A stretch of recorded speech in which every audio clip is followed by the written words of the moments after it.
At a family dinner, I smiled and said, "I'm so excited for the trip next week." My brother laughed. "You were joking, right? We got back yesterday." My aunt showed me the photos, all smiles in Greece. I'd even helped pay for it. I just got up and left. Now they're the ones who regret everything.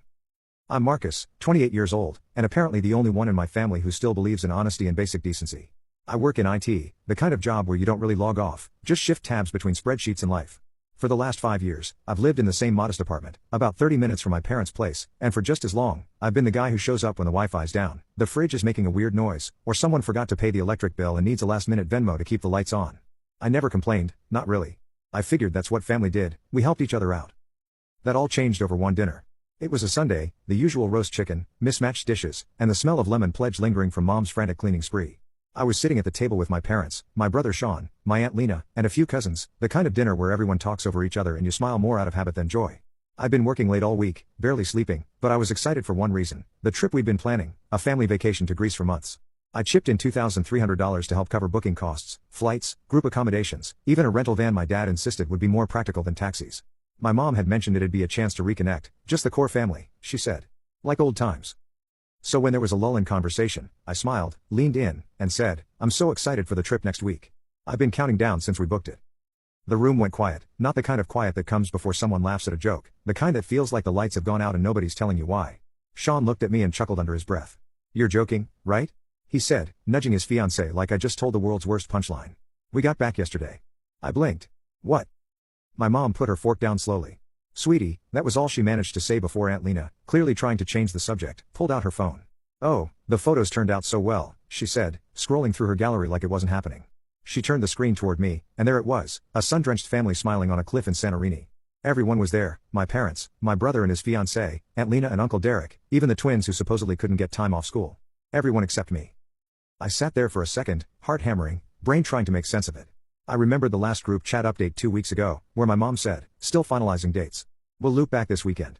I'd followed up twice after that, no response. I assumed they were just busy. I pushed my chair back slowly, deliberately. No one stopped me. No one said a word, not even Sean, who muttered something that sounded like drama queen as I walked past. I drove straight home, didn't even change out of my dress shirt. I sat on the edge of my bed for what felt like hours, staring at nothing. I wasn't sad, not at first, just empty. You ever have a moment where you realize everyone you thought was in your corner had quietly stepped away, and you didn't even notice? That was me right then. I kept replaying little things, Mom telling me she'd let me know the final itinerary, Dad calling me the reliable one when he asked for my card to finish the booking, Sean brushing off questions about the travel dates with a vague "I think Mom's got it." I didn't cry, I didn't yell, I just sat in silence and let the numbness settle in like dust. The next morning, I went through my finances. I hadn't really looked at how much I'd been covering over the past year, but it hit me hard. Rent money for Sean, just for 2 months, a new fridge for my parents when theirs went out, groceries, easily $200 a month, all those "I'll pay you back" promises that turned into jokes. I realized I'd been the family safety net, and they hadn't even thought I was worth an invitation. I didn't go to work that Monday. I called in and took a sick day, not sick in the usual way, but emotionally disoriented. I sat with a spreadsheet and made a list, everything I'd paid, every account where my name was tied to theirs, Netflix, family phone plan, even the car insurance I was still subsidizing because it's cheaper under one policy. Then I started cutting. By Wednesday, the Netflix account password had changed. By Friday, the group phone plan was split, I transferred my number out and let the rest lapse. Insurance canceled, I'd warned them in writing, no one responded.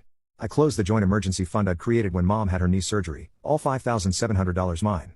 I even froze my Zelle and PayPal accounts so they couldn't accidentally request money again. The only time anyone reached out was Saturday morning. Mom called once, I let it go to voicemail. She didn't leave a message. The next family dinner came and went. I didn't show, neither did my usual grocery delivery. Then exactly 1 week later, Sean showed up at my apartment. I heard the knock and checked the peephole. There he was, standing with that same smirk he always wore when he thought he had the upper hand. "Dude," he said the moment I opened the door, "you're seriously blowing this out of proportion. It was a last-minute thing, we didn't think you'd be able to go." I stared at him. "You told me the trip was next week. I helped pay for it." He rolled his eyes. "You make good money, you don't even go out much. What's the big deal? You're acting like we betrayed you or something." I didn't answer, just stood there. He huffed. "Whatever. Mom's freaking out. She says you're acting cold. Just come over, eat some chicken, and pretend it didn't happen like the rest of us." That was the moment something snapped inside me, a kind of calm, measured fury I didn't know I was capable of. But I didn't lash out, I didn't yell. I simply said, "Tell her I'm busy, like you all were when you boarded that plane." And then I shut the door in his face. The next morning, I woke up to a flood of messages. First from Mom, a long text with passive-aggressive guilt buried between faux concerned lines. "We didn't want to stress you out. You've always seemed so tired lately. We thought you'd appreciate the quiet time instead." Then came Dad, trying his usual no-nonsense tone. We needed someone here in case of emergencies. Someone had to be the responsible one. That one made me laugh bitterly, as if I'd volunteered to be the family watchdog while they drank ouzo by the Aegean. Then Aunt Lena chimed in with a group message. We all thought you knew. It was a misunderstanding, Marcus. Don't make this into something it's not. I didn't respond, not a single word. Instead, I spent the rest of the day doing what I should have done years ago. I dug up every account, every joint login, every payment plan I'd ever been talked into. You'd be amazed how deep the web goes when you're the dependable one. My name was on the backup credit card for my parents' emergency dental expenses. I was the guarantor on Sean's first car loan, the one he crashed 3 months later then dumped into my lap with "You're good at paperwork, can you figure it out?" I'd been their fixer, their safety net, their invisible punching bag. That night, I pulled out the old fireproof folder I kept under my bed. Inside, copies of receipts, canceled checks, emails confirming bookings, screenshots of unpaid balances. I opened a fresh Google Drive folder and uploaded everything, every transaction, every date, every lie, and I labeled it the vacation fund. It wasn't about exposing them, not yet, but it was my own way of documenting just how long I'd been taken for granted, proof that I wasn't imagining things, like Mom loved to suggest when things got uncomfortable. A few days later, I got a knock at my door. I didn't answer it. I watched from the peephole as Mom stood there holding a takeout bag like a peace offering, shoulders hunched like she was carrying the weight of guilt, or just trying to look like it. She stood there for 5 minutes, knocked twice, then walked away. I didn't move, didn't open the door, didn't even breathe until the elevator dinged. That night, something interesting happened. I logged into the shared bank app, the one used to help manage my parents' utilities, the one I'd given them access to just until they got back on their feet, the one that still had about $6,000 in it. They'd never closed it because they thought I wouldn't notice the little withdrawals. $40 here, $85 there, for household stuff, they'd say. I transferred every cent into a new account under my name, then shut the old one down. Minutes later, I got a call from Dad. I let it go to voicemail. His voice was tight, clipped. "Marcus, what happened to the account? Your mother tried to pay the water bill and it was declined. This is getting ridiculous. We need to talk." But we didn't talk, not that night, not the next. Over the next few weeks, the silence grew louder. I didn't block them, not yet, but I stopped responding. No calls, no texts, no Sunday dinners. The fridge stayed stocked with food I liked. My calendar was no longer filled with last-minute "can you help us move this?" requests or "can you drive me to the airport?" favors. I reclaimed my time, my peace, my space. But then came the breaking point, the one that really told me they hadn't learned a thing. I got a notification from my credit monitoring service. A new inquiry had been made under my name from a travel agency, a very specific one, the same one they used for Greece. At first, I thought maybe it was a mistake, but then I checked my email. There it was, plain as day, a forwarded message chain from Sean. He'd accidentally CC'd me on a conversation with the agency, asking if they could rebook a similar package for the next family trip and, wait for it, if they could use the same card Marcus paid with last time. The nerve, the audacity. I stared at the screen for a long time, my jaw tight, my chest cold. That's when it clicked. They never felt guilty, not really. They missed the convenience of me, the money, the reliability, the buffer I provided between their irresponsibility and reality. So I did what I had to do. I reported the attempted authorization, flagged it as unauthorized use, called the agency, explained that no trip should be charged to that card, ever. Then I froze the card entirely and requested a new one. Next, I logged into my backup Google account, the one no one knew about. I uploaded the vacation fund folder to a private link and started drafting something I never thought I'd write, a formal email to every family member. It wasn't angry, it wasn't bitter, just factual, detailed, calculated. I laid out the timeline of lies, the money, the exclusion, the debt, the expectations. I didn't yell in all caps, didn't insult them. I just held up a mirror and let them look. But I didn't hit send, not yet. I wanted them to sweat because something else was brewing, something bigger, a turning point they wouldn't see coming. And this time, they wouldn't just lose my money, they'd lose me entirely. And just as I was deciding how to time that final move, my phone lit up with a call from Aunt Lena, not a message, a real call. I stared at the screen for a second, unsure why she, of all people, was suddenly trying so hard to reach me. I answered. "Marcus," she said, voice trembling slightly, I think you need to know what your mother just did." I didn't say a word. "Your parents just applied for a personal loan under your name." I closed my eyes. The storm had finally arrived, and this time, I wasn't just going to weather it, I was going to burn the whole system down. I didn't speak for a solid 10 seconds after Aunt Lena dropped that bombshell. My brain tried to process it, but it was like trying to unscramble a radio signal through static. My mom, my mother, had just tried to take out a personal loan in my name, not ask for help, not request a favor. She'd forged my information or, worse, used credentials I'd given her in confidence. "How do you know?" I finally managed to ask, my voice flat, almost detached. "She asked me to co-sign," Lena said, her voice trembling. "She said it was for a family emergency, that you were on board, but your credit wasn't enough alone, something about consolidating bills, I think. I don't know, it was all fast, too fast. I got suspicious and called the bank myself." I rubbed my eyes, pacing the room in slow circles, like that would somehow make it less surreal. I shouldn't have been surprised. All the signs had been there, years of quiet entitlement, veiled insults wrapped in advice, and the unspoken rule that Marcus would clean up whatever mess they made. "She actually went to a bank and tried this?" I asked again, still needing to hear it out loud. She did, Marcus, Lena said quietly. And when I hesitated, she got cold, like snapping fingers cold, told me it was none of my business and that I was just making things harder, like always. That's when I knew something was off, and then I remembered you weren't even in Greece. I thought maybe it's time someone actually told you what's really going on. My stomach twisted. Thanks for calling, I said mechanically. I should have done it sooner, she whispered. You deserve better than this. We hung up. I stared at my phone screen until it dimmed, then sat down at my desk and opened the folder again. The vacation fund now had a new section, fraudulent activity. I added Aunt Lena's name, the date of the call, and what she'd said. Then I opened a blank document and started typing a timeline, every loan, every transaction, every favor they'd forgotten to pay back. I attached screenshots of Zelle requests, Venmo receipts, bank transfers. I had receipts for everything. But it wasn't enough, not yet. Because this wasn't just about me anymore. This was about the fact that my mother, the woman who used to hum lullabies while brushing my hair as a kid, who once told me I'd be the glue of this family, had tried to rip me off behind my back and still expected me to smile at Sunday dinners like nothing happened. That night, I made 2 calls, one to my bank and another to a lawyer I knew from college who now handled identity theft cases, the kind of guy who didn't blink at family messes. I gave him a basic rundown. He didn't sound surprised. You'd be shocked how often this happens, he said, especially when your name is tied to your parents financially. They start treating it like their property. You're doing the right thing, paper everything. I nodded, even though he couldn't see me. I already have most of it. Good, he said. Now keep going. The next morning I woke up to 19 unread messages. The first was from my mother. Why did Aunt Lena call you? You don't know the full story. It's just temporary, we were going to talk to you this weekend. Please don't overreact. You're being cruel right now. That last one made me laugh out loud. Cruel? Me?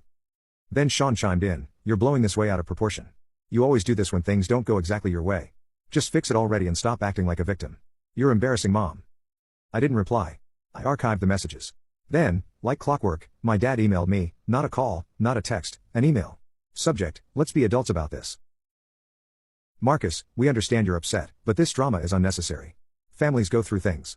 Mistakes are made. You've always been the mature one, don't throw that away now. Please call your mother. She's crying. Let's handle this like we used to, quietly, privately. Love, Dad. There it was, the same language they'd always used when they needed me to swallow something bitter for the sake of family. But I wasn't that person anymore. I was done staying quiet, done solving problems I didn't create. I reopened the draft email, the one with the link to the full financial archive. This time I added a single line at the top in bold black font, this is everything. I'm out. But I still didn't hit send, because something else had shifted. A few hours later, I got a call from an unknown number. I let it ring once, twice. I almost declined it, but something told me to pick up. Marcus? It was a woman's voice, polite, professional. This is Kelly from Summit Lending Group. We just wanted to confirm that you've submitted a formal dispute for a personal loan application made under your name yesterday. I inhaled sharply. Yes, I did. There was a pause. All right, thank you for verifying. We've flagged the application for internal review, and due to the circumstances, we've temporarily frozen any further loan requests on your credit profile. I do want to let you know that the applicant listed your phone number as a cosigner confirmation contact, so if anyone tries again, you'll be notified immediately. Did she list herself as the applicant? Yes, the woman caught herself. I'm not at liberty to name individuals at this stage, but let's just say you've done the right thing initiating the dispute. Thank you, I said quietly, then hung up. And that's when it all clicked. They thought they'd get away with it again, just like they always had. But this time I had leverage, and I was about to use it in a way they'd never see coming. I didn't wait long after the call from Summit Lending. The moment I hung up, I knew the waiting was over. The time for subtlety had passed. I opened the draft email once more, looked at the quiet threat wrapped in polite wording, and realized it wasn't enough, not anymore. They needed to feel it, not just the inconvenience of missing Netflix or a bounced water bill, but what it felt like to be invisible until needed, to be sidelined, forgotten, used, then expected to come back with open arms and an open wallet. I took the draft, polished it into something sharper, still calm, still professional, but final. Then I added every recipient, my parents, Sean, Aunt Lena, Uncle Derek, even the cousins who had the audacity to smile in those Santorini pictures knowing full well I hadn't been invited. I ceased my lawyer too and blind copied myself. Then I pasted the link to the Google Drive at the bottom. Before hitting send, I added a closing line. This isn't about money anymore. This is about respect, the one thing I never got from any of you, even after years of giving everything I had. Don't contact me again unless it's through a lawyer. I clicked send. It was done. For the first time in years, I felt a clean, unshakable peace. The fallout came quickly, faster than I expected. Within hours, my phone buzzed with call after call. I silenced it. When I checked voicemail later, I had 11 new messages. The first 3 were from Mom. Marcus, sweetheart, please, we need to talk. This isn't how families solve things. Marcus, this is your mother. You're being manipulated. Lena's filling your head with garbage. Then one where her voice broke completely, I never meant to hurt you. Please don't leave us like this. Next was Sean, his tone swinging between smug and panicked. Dude, you're nuking the family over a vacation. Grow up. You're a selfish little freak. You always were. Followed by, okay, fine, just tell me what you want. I'll make it right. The one that stood out came from my dad, surprisingly brief. I underestimated you. I'll admit that now. Just remember this, bridges don't rebuild themselves. That night, I changed my number.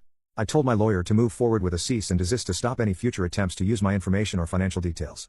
He helped me secure an identity theft protection service and walked me through locking down my credit across all 3 bureaus. I also filed a formal report with the FTC and submitted a statement of fraud with the bank. It turned out Mom had used my social security number, likely from an old W-2 I once left at their house years ago.